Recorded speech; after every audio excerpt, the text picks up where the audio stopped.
안녕하세요, 학생 여러분.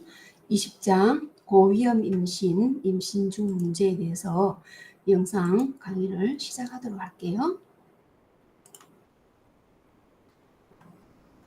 자, 고위험 임신에서는 우리가 해야 될 키워드는요, 출혈.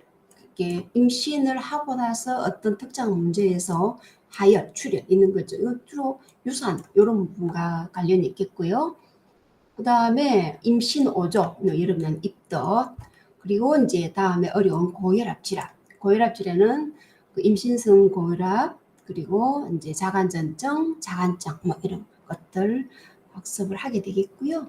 그 다음에 RH 부족학점하고 ABO 부족학점을 학습을 주로 집중적으로 할 예정입니다. 그리고 21장에는요, 고혈압 질환을 좀 더 디테일하게 깊이 들어갈 것 같습니다. 먼저 임신 전반기 출혈성 합병증에는요, 가장 대표적인 게 유산이에요. 유산. 여러분들이 유산이라고 하면 자연유산, 그 다음에 석가한선 유산 많죠, 그죠? 그런 부분들을 얘기 다룰 거고요. 그 다음 두 번째, 경관무력증이에요. 경관무력증은 유산에 들어가기는 하지만 일반적인 유산은 임신 초기 12주 이내에 다 이루어지는 거, 경관무력증은요, 임신 12주 이후에, 즉, 14, 15, 16, 20요까지 경관무력증입니다. 글자 그대로 자궁경부가 능력이 없어서 아이를 잃는 그런 뜻이라고 보시면 좋겠고요. 그 다음에 자궁외 임신 아시죠? 그죠? 엑토피 프레그넌시. 주로 자궁외 임신은 12주 이전에 이루어지는 현상이기도 합니다. 그 다음에 이제 포상기태가 일어날 수가 있습니다. 자, 임신 후반기는 대부분에 일어나는 블라드 로스가 되는 거는 전치태반. 그 전치태반이라는 거는 자궁이 이렇게 있으면은 태가 대부분의 태반은 상부에 많이 붙습니다. 상부 쪽에 붙고 태가 이렇게 있어서 이제 아이에게 이렇게 태가 가겠죠. 그죠? 이렇게 되는데 이것이 여기 있지 않고 앞쪽으로 옵니다. 앞쪽으로 온다는 거는 완전히 입구에 올 수가 있고 아니면은 여기도 올 수가 있고 어쨌든 부분이든 어쨌든 간에 전체 태반은 굉장히 블라드가 로스되는 굉장히 중요한 위험 질환이고요. 그 다음에 태반 조기방이라는 거는 아기가 다 컸어요. 컸으면은 우리가 먼저 우선적으로 아이가 먼저 아웃되고 나서 이 태가 따라 나와야 되는 거잖아요. 근데 얘는 거꾸로 된 거예요. 아이는 아직 뱃속에 있는데 태가 먼저 떨어지는 거예요. 태가 떨어진다는 거는 태에 붙어있던 이 자궁벽에서 이 태반과 분리가 되는 거니까 어쨌든 이 조직이 자궁에서 분리가 되면 안에 블라드가 고이게 되어 있습니다. 그래서 안쪽에 이렇게 피가 이렇게 고이는 현상이 일어나는데 결국은 이제 우리가 출혈성 합병증이 되는 거죠. 그죠? 그래서 이러한 것이 가장 대표적인 질환이라고 할 수가 있겠습니다. 19장, 요 장 20장은 제가 영상 수업을 했더라도 수업 시에 가서 또 한 번 더 여러분에게 리뷰를 해줄 예정이니까 너무 걱정하지 마시고 좀 어렵지만은 좀 즐거운 마음으로 따라오시기 바랍니다. 어쨌든 모성이 사망하는 가장 중요한 여러 요인들이 있습니다. 그래서 우리나라 모성 사망의 3대 원인으로 분만 후 출혈, 고혈압 질환, 색전증 이런 것들이 있습니다. 고혈압 질환이라 하면 안에 3개가 있어요. 임신성 고혈압, 그 다음에 자간전증, 자간증. 그래서 이런 것들을 대표적으로 모성 사망의 3대 원인이다. 이러한 것을 위험 요소는 사망의 위험 요소는 보면은요.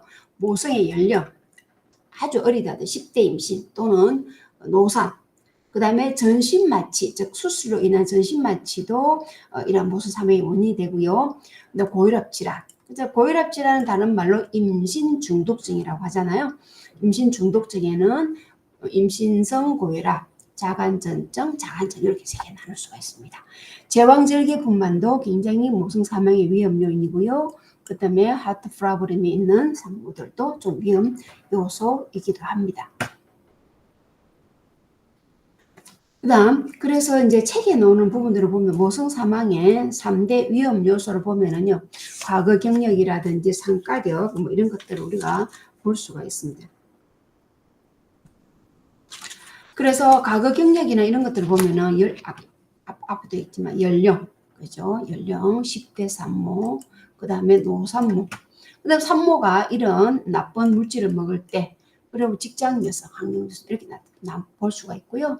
상가력 같은 경우는요, 임신력도 모성 사망의 위험 요인 실제로 되기도 합니다. 조산, 아이가 너무 작은 거, 자이언트 베이비, 그 다음에 주산기 사망, 태어나고 나서 4주 이내에 신생아의 선천성 기형, 뭐 이런 것들을 우리가 볼 수 있고요. 가속은 뭐 여러 가지 문제가 있습니다. 고혈압이라든지 당뇨 이런 것들이 있고, 또 부모 쪽에서 뭐 정신적인 문제 이런 것들이 모성 사망의 위험 요인이 되겠습니다.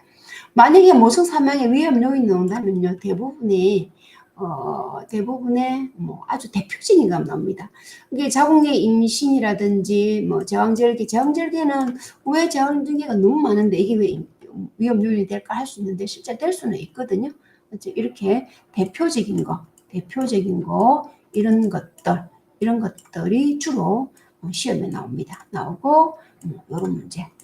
중독은 이건 당연히 아는 거니까 뭐 나오시 당연히 너무 쉬운 거니까 목에는 잘 뭐 노출하지 않아요. 물론 문제는 되겠지만 어쨌든 상가력과 이 정도만 알고 계시면 될 것 같습니다. 자, 임신 중 출혈성 합병증 보겠습니다. 임신 전반기예요. 자, 유산이에요. 우리가 유산이라는 기준은 어떤 기준으로 하냐면은요. 임신을 일단 주를 기준으로 합니다. 39주 이내. 그래서 20주가 들어가지 않아요. 그럼 19주까지 이야기합니다. 19주. 그래서 30주 실제로 미만이죠. 미만. 그래서 이렇고요. 그 다음에 신생아 몸무게가 500g 이하도 우리는 유산으로 같이 봅니다. 그래서 어쨌든 이렇게 되면은 생존 능력이 없다고 우리는 판단하는 거예요. 그래서 유산이라고 하고, 근데 실제로 이제 500g이면은 지금 뭐 어술이 너무 좋아서 500g도 살릴 수 있는 테크닉들이 되긴 하지만 이론상에는 다 보시면 좋을 것 같고, 그 다음에 유산의 원인 중에서 대부분의 자연유산입니다.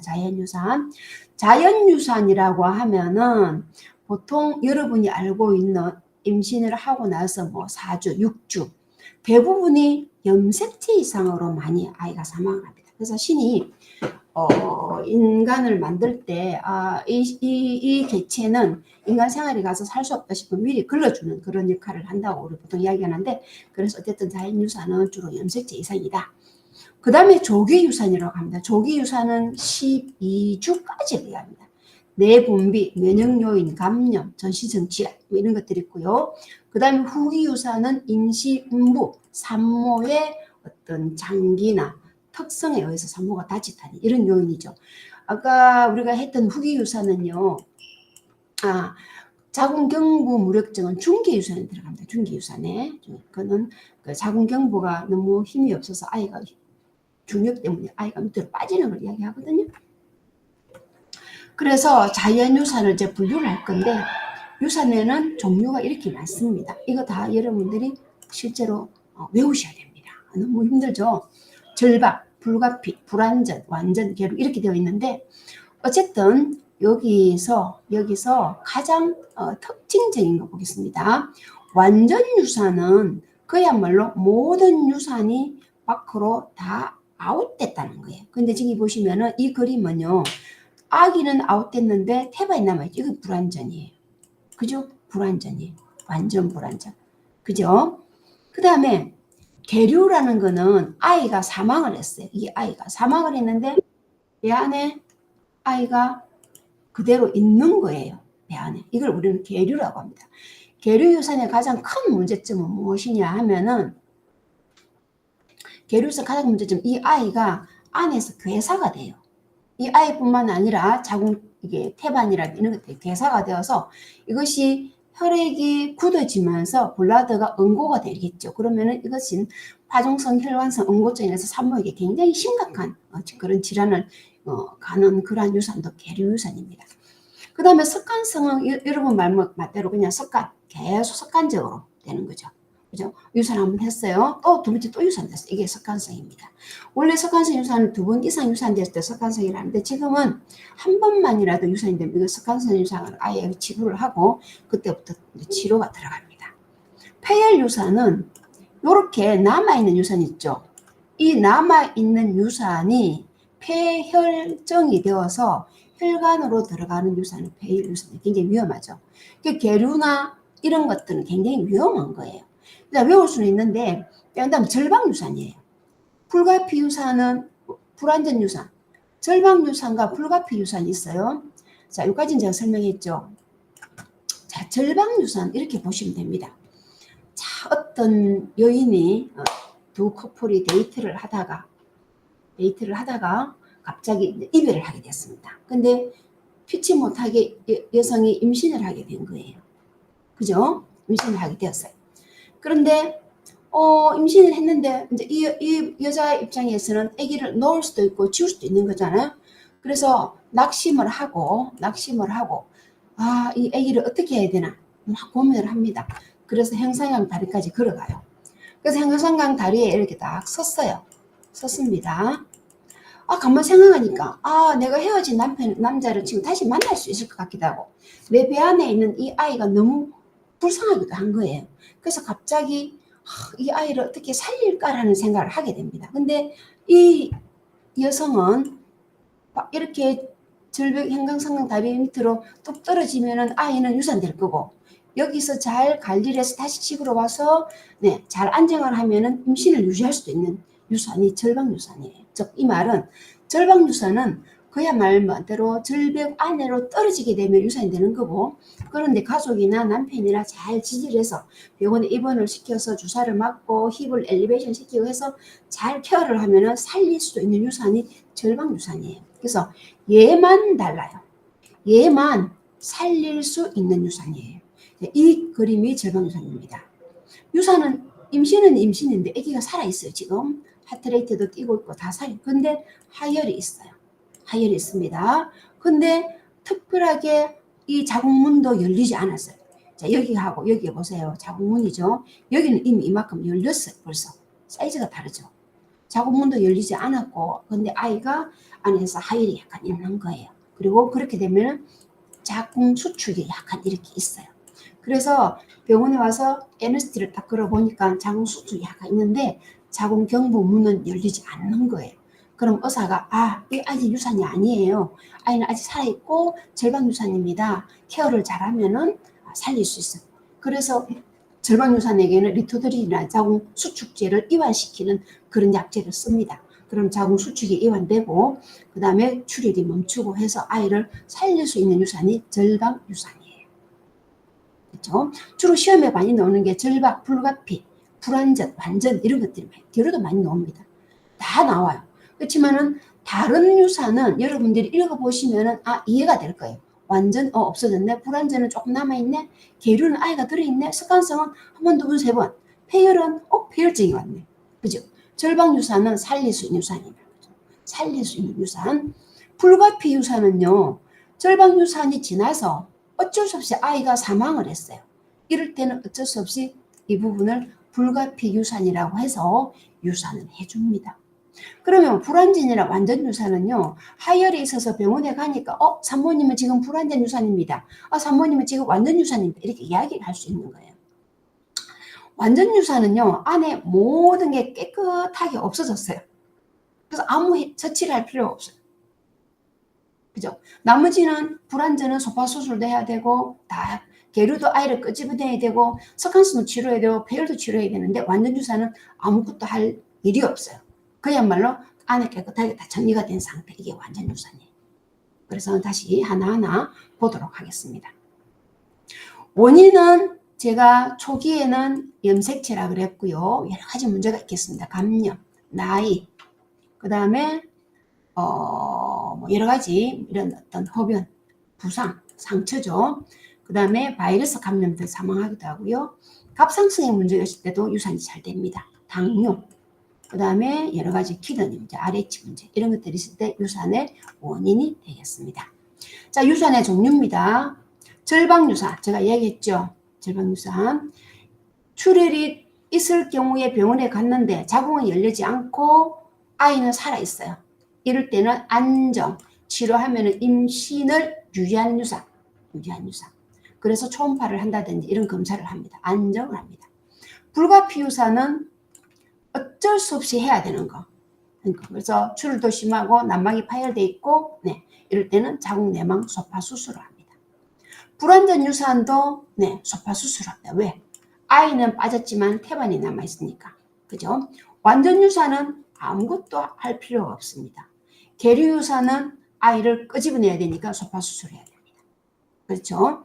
자궁에 아이가 오래 남아있는 경우, 자궁 문이 닫혀있어 아이가 나오지 않아요. 산모는 굉장히 위험한 혈액 응고 장애를 유발합니다. 습관성 유산은 책에는 연속 3회로 나와 있어요. 근데 지금은 실제로 임상인 한 번만 해도 스터디를 합니다. 무배란, 태아란 없고 제태만 남아있는 거. 이거는 아주 초기에 이런 것도 무배란 유산이라고 합니다. 착상 부위나 정상에 따라서 치료가 다 다르고 정상이 다 다르겠죠. 그죠?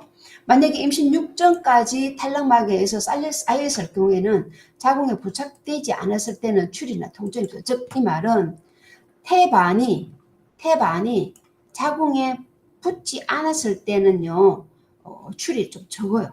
안에 그냥 동동 떠 있는 거예요. 그러면 서식만 싹 해도 괜찮죠. 착상이 돼버렸다. 이거는 자궁이 태반이 자궁벽에 딱 붙었다는 거. 이럴 때는 출혈도 있고 소파 수술도 여러 가지 합니다. 그 다음에 임신 12주 이후에는 여전히 당연히 힘들죠. 12주 이후니까 임신 중기니까 더 힘듭니다. 그죠? 진단은 임신 초기에 출혈이 있거나 하복부 통증, 수축이 있거나 소변에서 양성이 나올 수가 있는데 음성도 실제로 나올 수가 있습니다. 그리고 혈액에서는 빈혈, 출혈 이렇게 나올 거고 계류 유산 시 폐혈증으로 발전될 수가 있습니다. 소변 검사 또는 호르몬 피 검사를 통하면 HCG가 떨어지게 유산하게 되면 여러 가지 에스트로겐 이런 것들이 떨어지거나 없어지게 되겠죠. 초음파로 보면은 제태낭이 보일 수가 있습니다. 임상서 치료는요, 절박 유산일 경우에는요, 정기적인 평가를 통해서 입원을 시켜서 안정을 합니다. 유산은 치료가 별도 없댔죠. 기타는 전부 다 자궁 내 내용물을 제거하는 소파 수술이나 D&E. 소파 수술은 간단하게 하는 거. D&E는요, 이거는 더 많이 끌어낸다, 딜라테이션 끌어낸다고 생각하시면 되겠습니다. 그리고 아이가 더 클 경우는 아이를 제거한다든지, 그래서 자궁 경부를 확장해야 되잖아요. 자궁 안 열리면 그럼 해초줄기나 라미나리아라는 그 나무가 있습니다. 라미나리아는 인도네시아에 있는 나무인데요. 얘는 모양은 이렇게 생겼어요. 다 이런 사이즈인데 이런 거를 몇 개 자궁 경부에 이렇게 넣어서 이게 물을 먹으면 이게 팅팅 불거든요. 그럼 이게 자궁 경부가 이렇게 열리는 그러한 작용을 하는 겁니다. 그 다음에 프로스타그란딘을 하게 되면 자궁 경부가 약간 열리죠. 이거는 여러분 유도분만 할 때 배울 겁니다. 그 다음에 임신 7주 이내는 유산은 허빔 소파 수술을 하고요. 8주 이내는 외과적으로 더 심한 소파 수술을 하게 되겠습니다. 그 다음에 폐혈성 유산 증상이 있는 경우, 폐자가 오타가 재수 많네요. 폐혈성 유산이 있는 경우 자궁 내용물을 최대한 빨리 제거하고 경부 투여하는 항생제를 쓰기도 합니다. 어쨌든 이러한 산모들은 다양한 심리적 불안이 있을 수 있죠.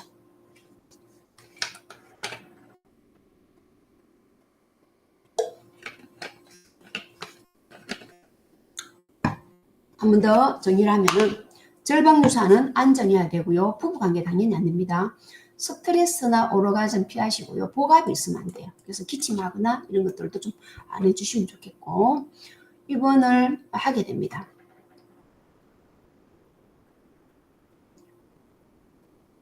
만약에 필요에 따라서 치료적 유산을 하게 된다면은 절박 유산이 아이가 완전히 사망을 했어요. 이럴 때는 여러분이 알고 있는 프루이드에 이거는 옥시토신이라고 자궁 수축제입니다. 요거를 넣어서 자궁 수축을 하고 그 다음에 아이를 끄집내는 수술을 합니다. 우리가 이렇게 치료적 유산을 할 때도 소파 수술할 때도 엄마가 RH-면은 이거는 동적 면역이 되지 않았다면은 글로불을 받습니다. 즉 이 RH-는 아이가 한번 발생을 하면은 첫 아이는 유산을 해서 없지만은 둘째 아이는 그 다음에 아이가 또 사산되기 때문에 이 항체 때문에 공격을 해서 아이가 죽는 거죠. 불가피 유산이나 불안전 유산은요, 소파 수술 완전히 해야 되고요. 완전 유산은 아무것도 안 해야 되고, 폐혈 유산은 소파 수술을 하고 임신을 끄집어내고, 그 다음에 문제가 되기 때문에 죄송합니다. 네, 고치겠습니다. 폐혈성 유산이 되겠습니다. 그래서 조건을 치료하기 해야 됩니다. 계류 유산도 아이를 빨리 끄집어내야 됩니다. 네, 끄집어내는 그러한 전체적인 간호를 해야 되겠습니다. 굉장히 중요한 부분이고요. 네, 여러분들이 잘 좀 숙지하시기 바랍니다. 임신 1기에 임신 중절 수술하는 방법이에요.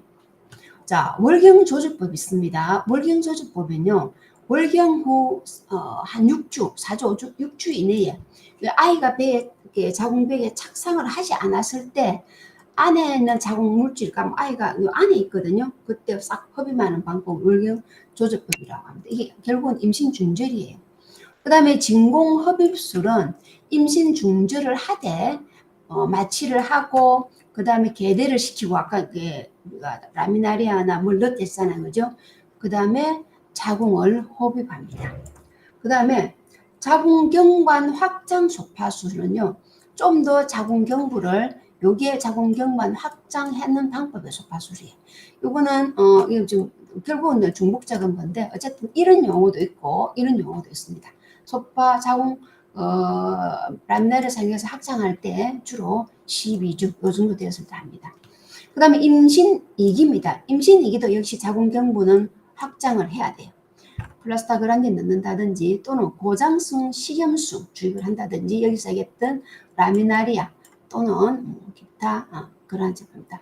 이 제품을 넣습니다. 이거는 고장성 식염수 주입 중전수는요. 지금은 하지 않지만 과거에는 좀 했어요. 이 라미나리아나 이런 것들이 발달되지 않았을 때 여기에 이렇게 풍선을 이렇게 넣어요. 풍선을 넣고 여기다 식염수를 넣어요. 그럼 이 풍선이 늘어나겠죠. 그죠? 늘어나겠죠. 그래서 자궁경부를 늘리는 방법이 그런 방법입니다. 그래서 혹시나 다른 책에서 이런 책이 나오면 이거는 풍선에다가 식염수를 넣구나 이렇게 생각하시면 되겠습니다. 그 다음에 유산에 대한 합병증 가장 많은 것이 자궁청몽이에요. 그 다음에 출혈, 그죠? 마취사고, 색전증 이런 것들 있죠. 이렇게 이제 안에 있던 유산 찌꺼러지가 혈관 쪽으로 들어가서 폐로 간다든지 심장으로 갈 수가 있기 때문에 그렇습니다. 자궁청공은 자궁을 이렇게 끌금으로써 안에 구멍이 나는 거죠. 좀 많습니다. 그 다음에 차기에 자궁 경과도 무력해지고 골반에 염증도 생기고 자궁 내 임신이 될 수가 있고 태아 부분이 남아 있을 수가 있습니다. 우리가 자궁의 임신은요, 자궁의 임신, 이 소파 수술은 하게 되면은 안에 있는 이 부연물이 여기에 고이기도 하고 열로 들어갈 수도 있습니다. 그러면은 여기에 만약에 이렇게 분비물이 고인다면은 나중에 임신을 해서 정자가 난자가 자궁 안으로 들어올 때 들어와서 여기서 막히는 거죠. 그죠? 그럼 여기서 더 이상 못 들어가니까 자궁에 임신이 될 수가 있다는 겁니다. 그런 것들을 지금 여기서 말을 하고 있습니다. 자, 이제 경관 무력증입니다. 임신 중기 유산입니다. 임기준신. 처음에는 이게 사람들은 경관 무력증을 잘 모를 수가 있어요. 처음에 치료를 하지 않으면은 자궁경부가 약화되었는데 외상도 있고요. 선천적으로 올 수 있습니다. 선천적으로는 선천적으로 이렇게 배란 촉진제라고 있어요. 그런 것 약을 먹었다든지 그러면 이제 유산 선천적으로 자궁이 기형이 되는 거죠. 그 다음에 외상이라는 거는 여기다가 소파 수술을 많이 했단 말입니다. 그죠? 소파 수술할 때 여기에 뭔가를 넣는다 했잖아요. 기구를 넣어서 여기를 늘어뜨리는 거잖아요. 그러면 결론적으로 여기에 상처가 다 생기는 거예요. 그죠? 이게 외상인 거예요. 그죠? 이것 때문에 이 자궁경부가 가벼워지는 거죠. 얇아지는 거죠. 그래서 보통 이 자궁경부 여기서 길이는 한 2.5에서 한 3cm입니다. 2.5에서 3cm인데 이것이 가볍거나 이게 부드럽거나 하다 보면 아이가 자라면서 아이가 몸무게가 있을 거니까 이 아이가 자꾸 밑으로 중력으로 떨어지는 거예요. 그래서 한 4개월, 5개월 돼서 아이가 커지면은 유산이 될 때를 우리는 경관 무력증이랍니다. 보통 의사들은요, 산모가 왔는데 5개월인데 유산이 됐어요. 그러면 대부분 경과무르증입니다. 라고 이야기를 합니다. 그래서 그 시기가 중요합니다. 임신 중기, 특히 중기에 무통성 자궁경관계대 양막 파열로 조산이 됐거나 또는 아이가 사산했거나를 우리는 경과무르증으로 진단합니다. 근데 초음파만 해도 금방 알아요. 네, 초음파. 요 길이를 재면 금방 알 수가 있습니다. 그래서 보통 이제 아기를 가지면 보통 가서 초음파를 하잖아요. 그 미리 산모가, 의사가 다 알아요. 알면은, 당신이 자궁경부가 무력하다. 그럼 치료를 해줍니다. 어떻게 한다? 자궁경부를 다 이렇게 기워요. 기워서 쪼개기를 딱 쪼르면은, 단단해집니다. 자궁경부죠. 이게 여기 요렇게 있습니다. 여기를 요렇게 기워요. 그리고 앞뒤로도 요렇게 깁고 나서 실을 딱 쪼으면은 딱 쪼르돼 있거든요. 그럼 탄탄해요. 그럼 아이는 더 이상 내려오지 않는 거죠. 그래서 만약에 첫 아기를 놓고 난 A를 이제 그만 나와요. 그러면 이 실을 딱 따고 자연분만을 시킵니다. 나는 아이를 하나 더 낳아야 돼요. 그러면 실은 그대로 두고 이제 제왕절개를 해서 아이를 끄집어내는 거죠. 이렇게 해서 치료를 합니다.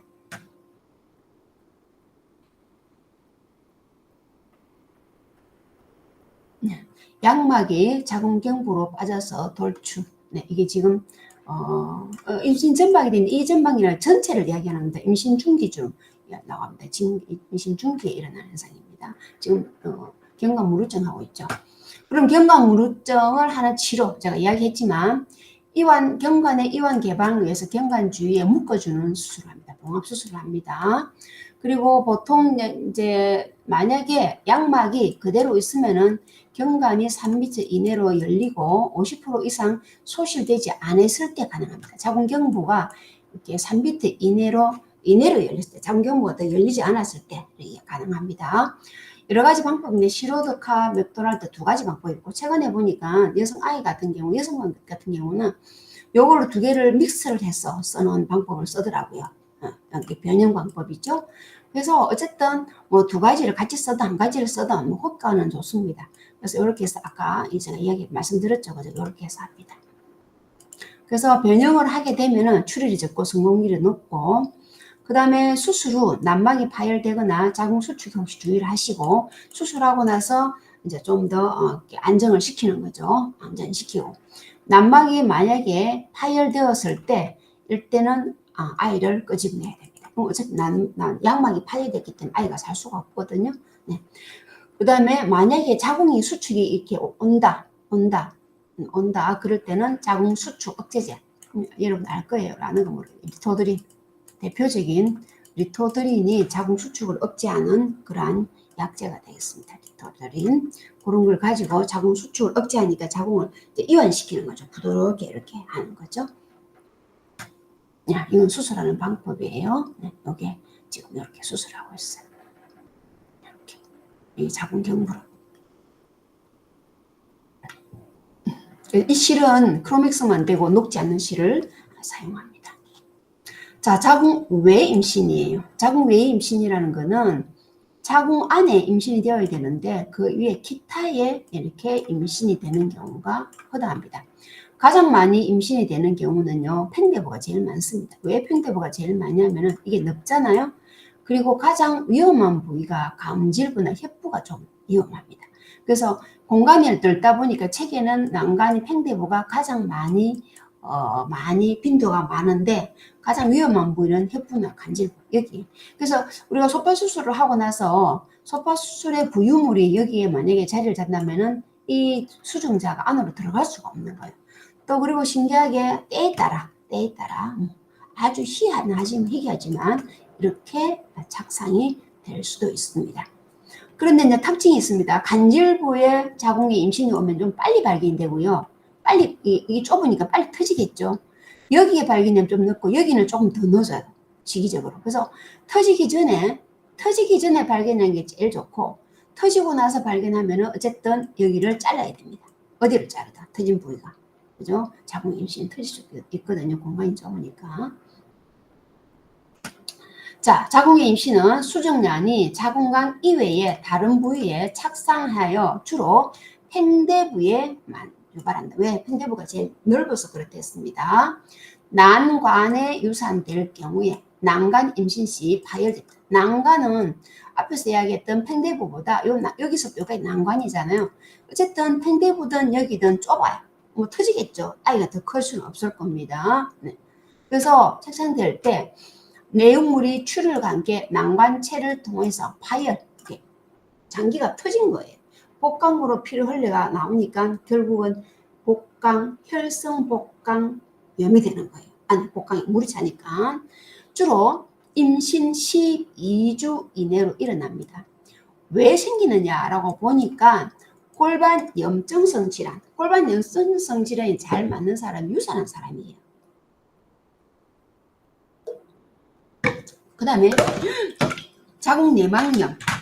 자궁내막염이라든지 그리고 자궁내 임신 이력 뭐 이런 것들이 있고, 그 다음에 난간 수술 이력, 그 다음에 자궁내 빔 장치가 있거나 고프로게스테론 치료, 그 다음에 난간에 선천성 기형, 배란, 유도제, 흡연 이런 산모들이 있다고 보시면 좋겠습니다. 잠시만요.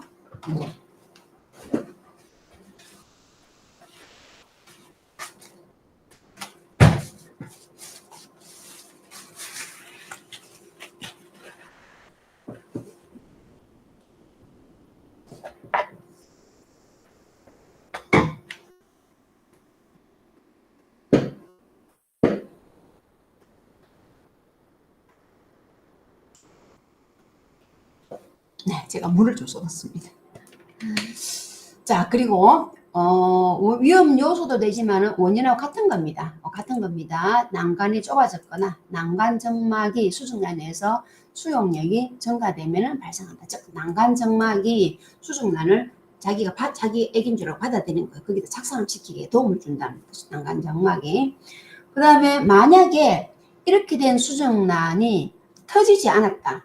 만약에 터지지 않았으면은요, 특별한 증상이 없어요. 물론 초음파나 기타 뭐 이런 것들을 하면은 우리가 알 수가 있지만은 뭐 특이하게 증상이 별로 없어요. 증상이 없기 때문에 대부분의 이 시기를 놓치는 경우가 허다합니다. 그런데 우연히 임신을 알고 왔는데 한 6주 돼서 왔는데 초음파를 하니까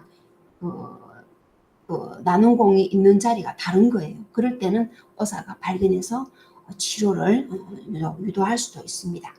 만약에 이제 파열이 되었다 그러면은 복강 내에 피가 당연히 고일 거고 엄청나게 많은 통증이 있을 거고 쿨린스 사인이라서 배꼽을 중심으로 파란 이렇게 멍이 됩니다. 그게 피멍이에요. 쉽게 하면 피가 밖으로 이렇게 노출되어서 신부에서 피가 나생긴 거거든. 요런 사인 나타납니다. 콜렌 사인 나타나고요. 그 다음에 비정상적인 지출도 있을 거고 배가 딱딱합니다. 배가 엄청 아프면서 딱딱하고 산모가 바이탈 변화가 확 떨어집니다. 그리고 쓰러지기도 합니다. 쓰러지기도 하고 실신이 일어나고 못 움직이죠. 뭐 이런 것들 문제가 일어납니다. 특히 통증은 한쪽에 있다가 심장으로 움직이고 복강 전체가 아프고, 이 통증이 얼마큼 심하냐면요, 칼로 찌르는 듯한, 그래서 산모가 딱 쓰러지면서 으악 소리가 나요. 그리고 견갑통을 호소합니다. 그리고 전량속이 일어나요. 여러분도 살이 이렇게 찢어지면은 어때요? 네.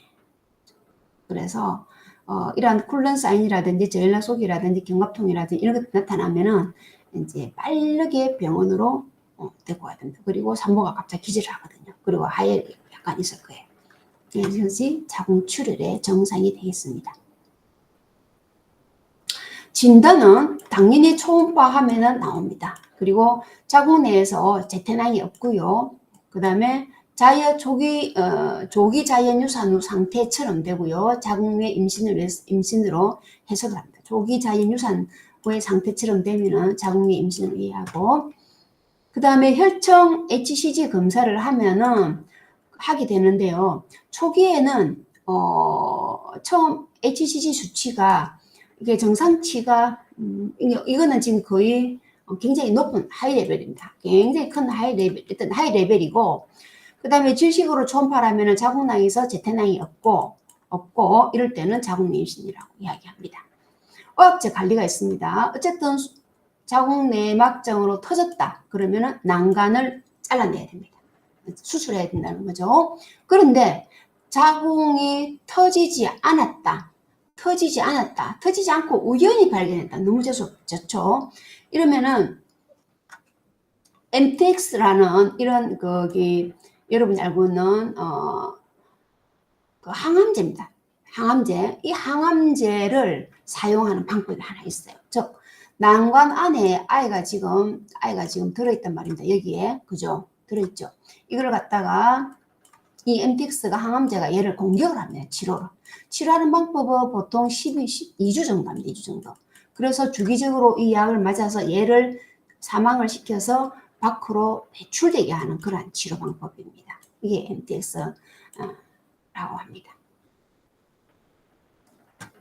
간호관리는 무월경이 없거나 복통, 점적 출혈, 골반 주위에 골반 주위 조직에 골반 덩어리가 생기면은 임신 여부를 확인하고 그 다음에 프로게스테론이라든지 HCG 검사를 하게 됩니다. 엄청 높을 거예요. 프로게스테론도 높습니다. 그 다음에 질 초음파를 하고요. 15분마다 바이탈 한다는 그 말은 바이탈이 급격하게 체인지가 오기 때문에 빠르게 계속 주기적으로 바이탈하고 대부분의 기계를 작동하시는 게 좋습니다. 그 다음에 저혈압이 오고요. 그 다음에 빈맥이 올 겁니다. 그리고 뭐 여러 가지 통증이 오겠죠. 그래서 블라드 트랜스퍼할 준비를 해놔야지 됩니다. 그 다음에 메스트로사이트라는 MTX 약을 쓰는 사람은 보통 투여 환자는 주로 이제 약은 보통 한 2주까지 쓰고요. 계속 동안 이런 호르몬 검사를 합니다. 이게 증가하는지 안 증가하는지 계속 보는 거죠. 어쨌든 임신이 되면 HCG는 올라가는데 이것이 지금 하이로 올라갔잖아요. 그럼 이게 좀 약간 다운이 되면서 이게 유지가 됩니다. 다운이. 요런 것을 이제 보는 거죠. 그러면 임신이 더 이상 이제 활성화되지 않는다라고 이야기하는 거죠. 그 다음에 만약에 MTX 트는 환자가 이 약을 이렇게 썼는데도 HCG가 감소되지 않으면은 투여하고 나서 HCG가 음성이라는 건 정상을 얘기합니다. 정상이 나올 때까지 모니터를 하고요. 질 내에 아무것도 넣지 말고 그리고 요 MTX를 쓰는 사람은 이 약 자체가 항암제이기 때문에 여러분 아마 항암 치료를 아마 보셨는지 모르겠는데 대부분 항암약은 다 이렇게 그 검은 벽으로 쌓여 있거든요. 이 약이 배난다고 합니다. 그래서 태양 노출하지 말고 그 다음에 알코올 먹으면 안 되고 엽산, 특 비타민 이런 것도 먹으면 안 된대요. 이 항암 치료, 이 치료를 할 때는. 그래서 이 MTX 항암제는 산모의 어떤 뭐 문제가 있을 때는 절대 치료가 불가능하고 그냥 바로 수술해야 되는 거죠. 예후는 자궁 내 임신 요인을 제거하고 그 다음에 임질 조기 치료도 하고 혈행성 감염 항생 치료하고 그래서 난간염을 치료하고 그 다음에 이 한번 이제 자궁 이렇게 해서 여기 잘라냈잖아요. 그러면 한 개가 남아있기 때문에 어쨌든 임신은 가능하다. 병원에서 여러분들이 이제 컨퍼런스 하다 보면은 자궁이 임신 환자가 왔어요. 여기가 임신이 되어 왔는데 알고 보니까 여기가 임신이 시크릿이 있는 거예요. 애기 아빠는 모르고. 그죠? 그래서 이제 본인만 아는 건데 어쨌든 이런 경우도 허다합니다. 그래서 한번 자궁에 임신이 한쪽에 온 사람은 또 2개도 충분히 많이 옵니다.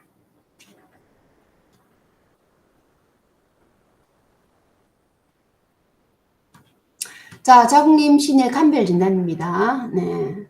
자, 자궁의 임신 볼게요. 59토. 네. 자, 자인유산은 59토가 거의 없어요. 왜냐하면 좀 빨리 아이가 나오거든요. 그죠? 그 다음에 골반 검진에서 이런 것들 WBC가 올라갈 겁니다. 임신 자체가 WBC를 올리게 하죠. 이 정도 보시면 좋을 것 같습니다. 그 다음에 임신 영양막 질환이에요. 임신 영양막 질환.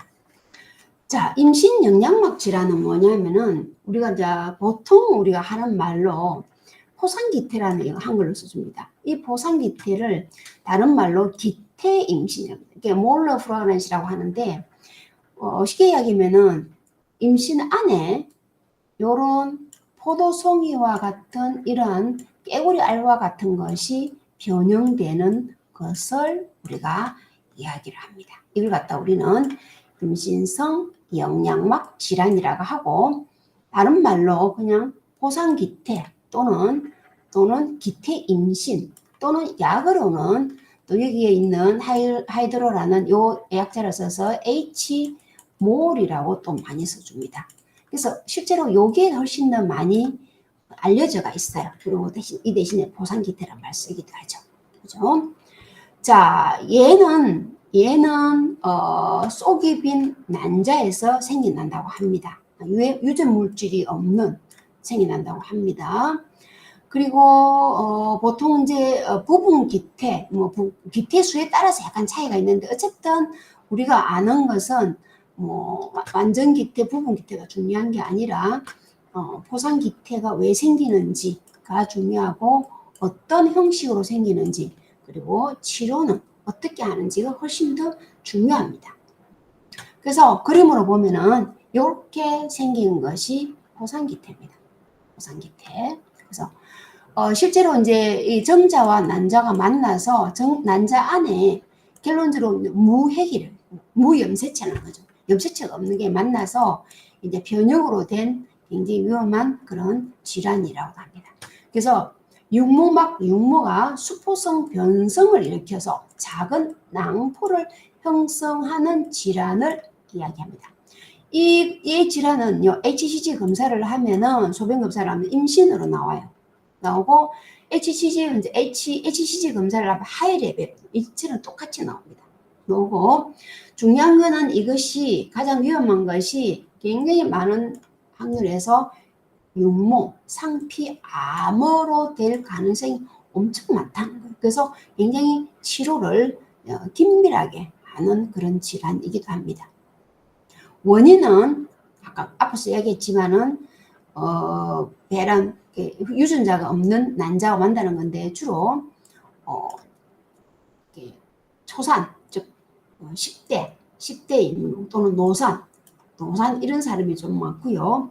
특히 배란 촉진제를 투여할 경우에는 난자가 많이 나오잖아요. 나올 때 난자가 나오면서 이 난자가 이제 많이 활성화될 때 이제 다른 문제가 생기는 거죠. 이럴 때가 있고요. 다산부도 많고요. 다태 임신, 쌍둥이도 많고요. 그리고 이 사람들은 반복성 포상기태가 좀 많고요. 유전 요인도 있어요. 유전 요인, 식사 요인도 있다고 합니다. 이런 것들이 원인이 되겠습니다. 정상은 임신하고 똑같기 때문에 크게 잘 병원에 와서 검사를 하지 않으면 잘 발견할 수가 없어요. 그래서 임신 16주경 아직도 만약에 초음파로 발견이 되지 않았다면, 이때부터는 이게 너무 아이가 커져, 이 안에 있는 수포가 커져서 밖으로 피가 나옵니다. 그래서 어떤 사람은 임신 초기에 병원에 가지 않고 그냥 한 4개월까지 아이를 키우는 사람이 갑자기 집출혈이 있다 이러면 병원에 어디 보면은 포상기태가 나타나기도 해요. 대신에 이제 임신 초기에 발견했다면은 금방 발견되거든요. 일단 12주 됐는데 제태낭이 없잖아요. 그죠? 그러면은 제태낭은 없는데 하트레이트도 안 들고, 그래서 보면은 이것은 수포가 다 보입니다. 그래서 발견되고, 이거는 보통 임신보다 임신주가 커요. 그리고 태아 심음이 없고 부분 촉진도 안 돼요. 빈혈이 있을 수 있고 복부경력, 드물게는 작은 파열이 있을 수 있다고 합니다. 그리고 HCG가 너무 높기 때문에, HCG가 너무 높아서 임신 오조증이요, 1기 지나고, 1기라는 건 12주 이야기하거든요. 보통 임신 오조는 12주가 지나고 나면 없어져요. 입덧은 없어지는데, 이러한 것이 임신 오조가 나타납니다. 네, 여기서 나왔는데 입덧과 임신 오조는 다릅니다. 입덧은 보통 한 12주 이전에 다 없어져요. 근데 임신 오조는 12주가 지나도 생기는 것을 우리는 임신 오조라고, 대신에 입덧은 가벼워요. 가볍습니다. 생겼다가 말았다는데, 임신 오조는 한번 생기면은 아무것도 먹을 수 없도록 지속적으로 토하고, 그 다음에 계속 심한 구토해서 일상생활이 어려울 정도로 우리 임신 오조라고 대부분 입원을 하죠. 그래서 이게 들어오면은 임신 오조가 이렇게 심해집니다. 그 다음에 여기에서 블라드가 이렇게 그거 됩니다. 적혈구가 파괴가 되거든요. 그래서 혈소판이라든지 적혈구가 감소가 하고, 그 다음에 적혈구 증강 속도라든지 백혈구가 증가하게 되겠습니다. 그래서 이러한 현상이 있을 때는 우리는 포상기태 또는 기태 임신, 다른 말로 H몰, 세 개 다 알아놓으셔야 됩니다. 뭐 영어로 이렇게 나오진 않아요. 보통 H몰이 많이 나오고요. 포상기태, 기태 임신, 요 세 가지에서 패턴에서 국가고시는 다 나오기 때문에 그 정도 명은 알아놔야 되겠습니다. 자, 여기까지가 이제 임신 전반기 출혈성 합병증이었습니다.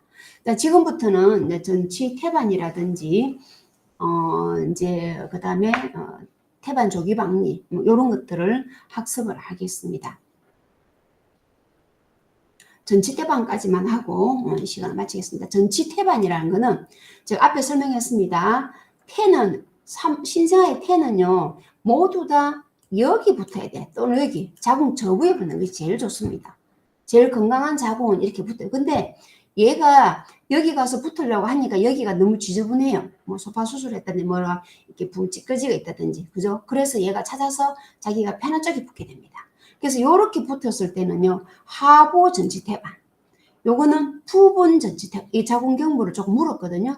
이거는 완전 전치 태반. 네, 세 개 다 자궁분만은 힘듭니다. 의사가 만약에 전치 태반기가 있다라고 합니다. 언제 발견된다? 3개월에 발견됩니다. 3개월 자궁이 착상이 되거든요. 그래서 이럴 때는 전치 태반기가 있다면 무조건 수술을 권합니다. 수술을. 그래서 수술을 권하기 때문에 여러분들이 이 부분은 좀 하셔야 될 것 같습니다. 그래서 종류가 하부, 전치.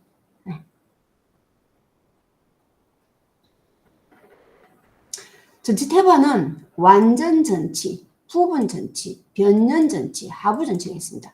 다 똑같은 말인데요. 완전은 앞에서 배웠습니다. 부분은 자궁 경부에 조금, 변년은 좀 여러 가지 부분에 부분하고 약간 차이가 있어요. 약간 차이가 있는데 자궁 태반의 가장자리가 자궁 경부 약간 앞에 왔을 때. 근데 뭐 결국은 두 개가 똑같은 거예요.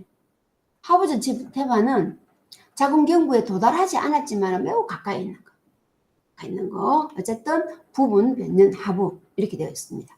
네 개 다 모두 다 수술을 하는 것이 좋습니다. 그리고 수술은 9개월 이전에 합니다. 이전에 10개월 이전에 40주까지 안 가요. 40주까지 안 합니다.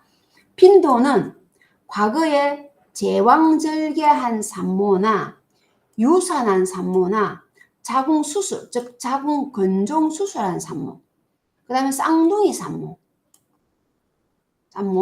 다산모, 아이를 많이 낳은 산모, 이런 사람들이 많습니다. 그래서 노산모에서 많습니다. 특별히 우리가 전치할 건 없고 관찰만 하면 되고요. 이건 어떻게 할 수 있는 방법은 없거든요.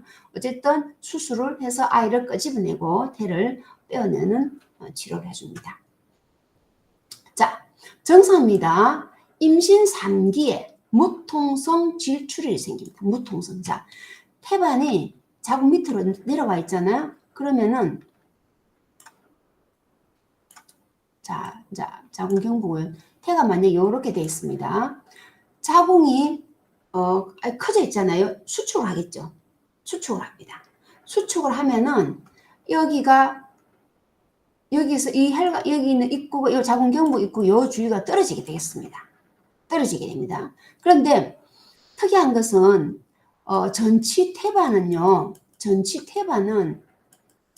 무통성 질출혈이 대표적인 증상이랍니다. 그래서 초기입니다. 그렇게 처음에는 출혈이 있다가 나중에는 다량의 출혈입니다. 이 자궁 경부가 떨어지니까. 이 때가 떨어지는 거잖아요. 그래서 무통성 질출혈입니다. 그리고 질출혈과 함께 진통이 있을 수는 있어요. 이 진통은 얘 때문에 오는 게 아니라 여기 있는 이 컨트랙션 때문에 오는 겁니다. 그 다음에 토반 검사를 하면은 초음파를 하면 태반 위치를 알 수 있겠죠. 그죠? 태반 위치가 정상이면서 출혈이 있으면 이거는 그게 아니에요. 여기 갖다 붙어야 됩니다. 여기에 있다면은 요거예요. 있다면 경관염, 폴립, 경감암이고 태반 위치가 전치라고 있으면은 이거는 무통성 전치 추반입니다. 그래서 전치가 아니라고 확인될 적까지 손가락을 여기를 넣어서 내진을 하면 안 됩니다. 내진하면 어떻게 돼 있어요? 그 태반이 건들리잖아요. 그죠? 그래서 태반을 손발 통해서 전치 태반으로 확인되면은 질경은 가지고 요까지 질경 요만큼만 넣어서 자국 내복을 얼마큼 확인해 보고 분만실로 옮겨서 질분만을 하든지 제왕절개를 합니다. 그래서 덮여 있는 게 정말 요까지만 왔다. 여기는 괜찮다. 이러면은 질분만을 한번 해보든지 그 다음에 아니면 제왕절개 합니다. 근데 지금 뭐 호황시대에 있는 모든 의사들은 다 제왕절개 합니다. 우리는 여기서 무통성 질출을 해서 무통이 계속 있는 거 아니에요. 아주 나중에는 이게 요 자궁 수축하고 껴서 통증이 오거든요. 그렇지만 초기에는 무통입니다. 그래서 전치 태반과 태반 조기 박리를 두 개를 암기를 하셔야 되는데 어떻게 두 개가 좀 애매해요. 여러분들 헷갈려 합니다. 그래서 전치 태반은 전치의 전자는요. 여러분 연예인 전현무하죠. 네. 그죠? 맞나요? 그래서 전무예요. 전무. 전치 태반의 전현무입니다. 그래서 전현무는 네, 통증을 못 느껴요. 이렇게 외우시면 되겠습니다. 이해됐나요? 전현무는 통증이 없어. 그래서 무통성 질출혈. 무통성 질출혈. 전현무는 통증이 없다. 이런 식으로 해서 전치 태반을 암기를 꼭 하시면 좋을 것 같습니다. 임신 말기에는 출혈과 조산이 될 수가 있기 때문에 MGS4 이거는 자궁 수축을 이완시키는 자궁을 수축하지 않는 자궁 근육 이완제거든요. 그 다음에 리토드린을 했습니다. 자궁 수축을 이완하는 거 이런 것도 사용하고 침상 안정하고 그 다음에 제왕절개를 계획할 겁니다. 블라더가 얼마큼 나는지 확인하기 위해서 패드를 모읍니다. 그래서 몸무게를 재서 몇 밀리가 나왔는지 확인하고 초음파 검사를 자주 하고 아이가 잘 있는지 보고 그 다음에 매주 모니터를 자주 하고 임상검사로 HCC나 HCT 이런 걸 관찰하고 분만은 절개 분만을 하시는 게 좋습니다. 거의 뭐 80~90% 이상이고요. 그 다음에 질분반은 부분일 때 정말 부분일 때 좀 더 올라가 있을 때 초음파를 하니까 자궁 태반이 처음에는 여기 있었는데 근데 아이가 배가 커지니까 올라간 거예요. 이 정도 있을 때는 일찍 분만합니다. 그죠? 예후는 아이가 대부분의 조산이 좀 많고요. 태아 저산조증이나 아이가 성장이 지연될 가능성이 훨씬 많습니다. 이것이 전치 태반입니다. 전치 태반에 책에 있는 거니까요. 임신을 유지하는 방법. 만약에 전치 태반이라고 진단을 받았을 경우에 화장실 출혈이 없는 날 화장실 출입을 허락하에 침상 안전을 취한다. 화장실 출입을 허락하에. 화장실 와서 힘 너무 주면 안 된다는 거. 질검진 피하고 그 다음에 자궁 수축을 모니터링하고 심박동수 평가하고 바이탈 앞에서 했던 거죠. 그 다음에 블라드 검사하고 그 다음에 아이베 달고 여기서 신생아의 어떤 이렇게 아이의 산모의 수축을 모니터링하고 혹시 모르니까 피를 한 2단계 정도, 2개 정도 준비하고 보통 이제 8개월에서 9개월에 이런 현상이 일어나니까 빨리 아이가 블라드가 나오거든요. 이렇게 하혈이 되거든요.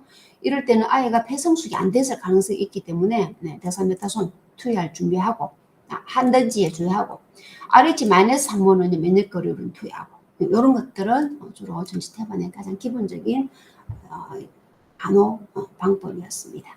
자, 여기까지가 전치 태반까지가 하고요. 태반 조기 박리는 다음 주 수업 시간에 진행을 하도록 하겠습니다.